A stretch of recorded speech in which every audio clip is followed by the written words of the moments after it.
Hello class, we're going to tackle about general equation of an ellipse.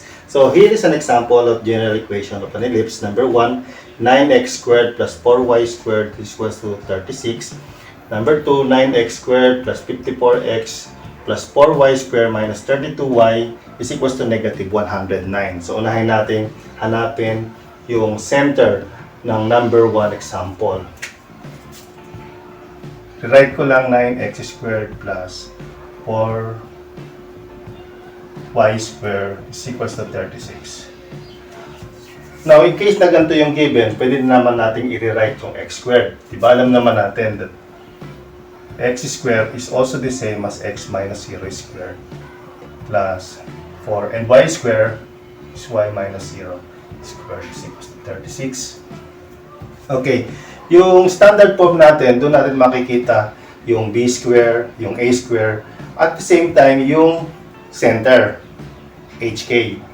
So, dito pa lang makikita natin yung HK. Once alam na natin yung HK, kung gusto natin i-convert ito into standard form, kailangan equals to 1. Para maging equals to 1 ito, i-divide lang natin ito sa 36. Lahat ng terms, i-divide sa 36 para balance yung equation. So, di mababago yung value ng isang equation divided by 36.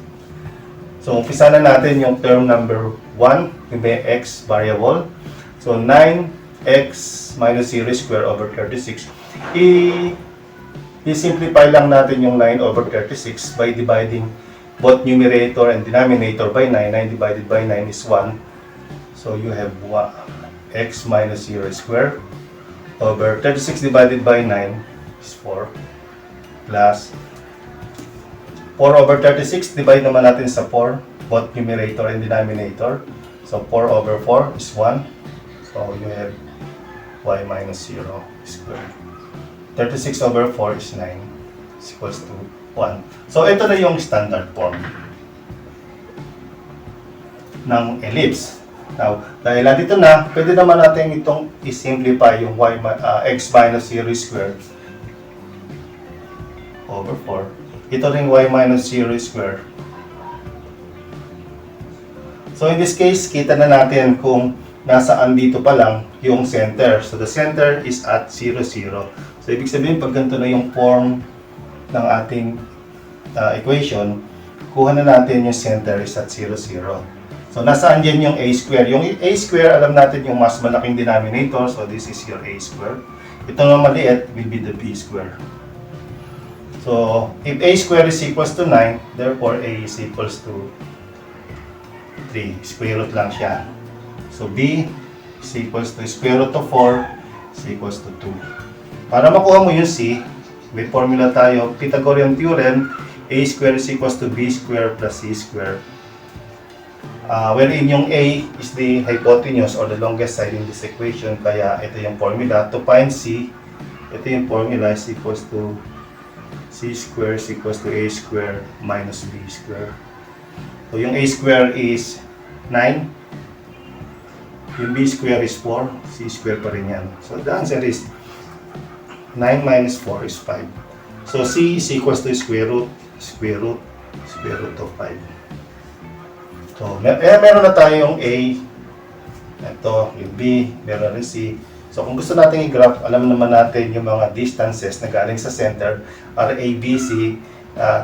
Yung center will be at 0, 0. So may graph na rin natin to. Next, we have the second example.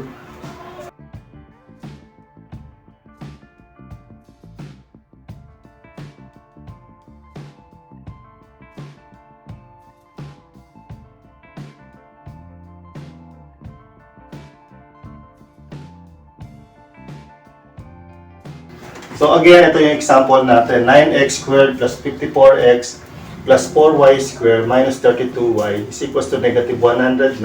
Pero yung negative 109, pwede naman nasa kabila, positive, saka dyan is negative. Dito sa example natin na to, ang una nating step, dahil hindi natin alam yung center, di katulad kanina dito, obviously makikita na natin agad at center. Once alam na natin yung center, pwede na natin i-divide yung constant dito by itself para maging equals to 1. So, para makuha natin yung standard form. But in this case, magko-completing the square tayo katulad ng ginawa natin sa ibang conic sections. Gugrupo lang natin yung x and y. Pagkagrupo natin, and then magko-completing the square na tayo. But before that, magko-common factor muna tayo dito sa group number 1, yung x variable o yung x group. So factor nito will be 9. Kailangan yung x squared walang kasama, kailangan 1 lang. Kaya we are going to factor this. Common factor is 9 divided by 9 divided by 9.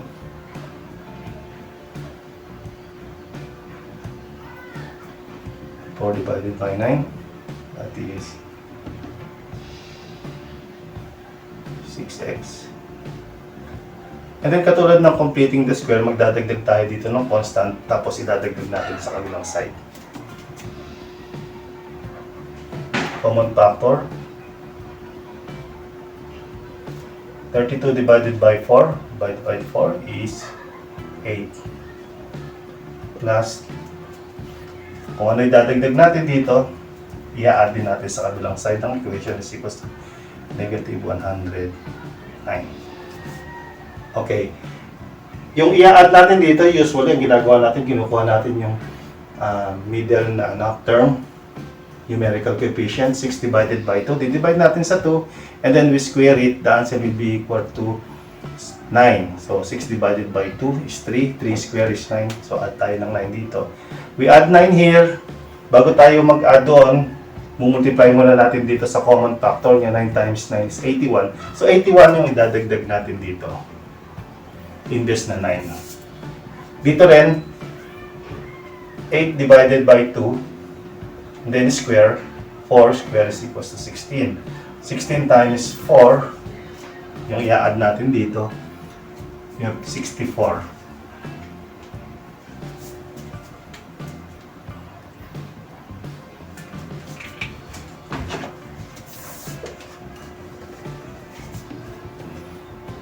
Okay, meron tayong trinomial, perfect trinomial.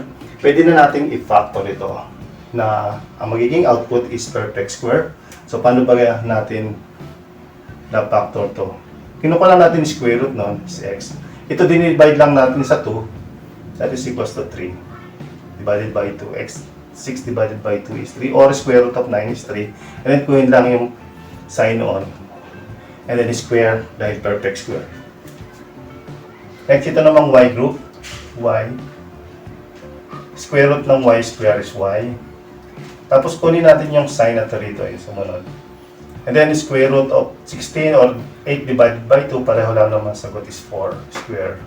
Is equals to negative 109, positive 81, positive 64. You add. Minus mo to dahil negative 109. The answer is 36. Okay. So sometimes ito yung given.